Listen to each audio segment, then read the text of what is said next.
Isang makasaysayang hakbang sa Kongreso.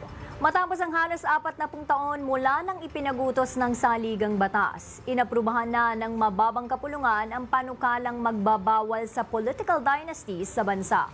Si Kay Trenya para sa 13 sa tanghali. Sa botong 267 pabor, 20 ang tutol at 7 abstention, pasado na sa ikatlo at pinal na pagbasa ng Kamara ang House Bill No. 8389 o ang Anti-Political Dynasty Bill.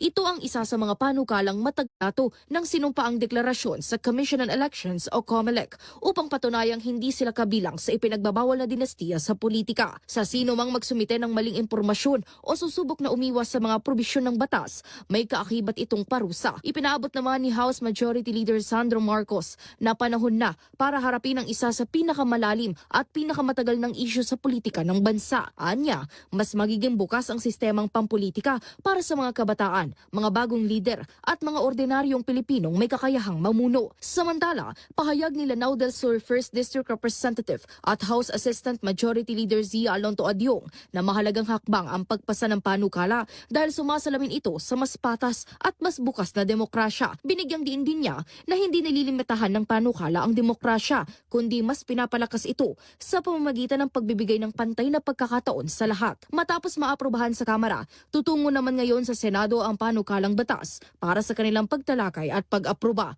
At kung tuluyang maisa sa batas, maaari nitong baguhin ang matagal ng mukha ng politika ng Pilipinas. Para sa totoong balita sa Bagong Pilipinas, Kay Trenya para sa 13 sa tanghali ng Congress TV.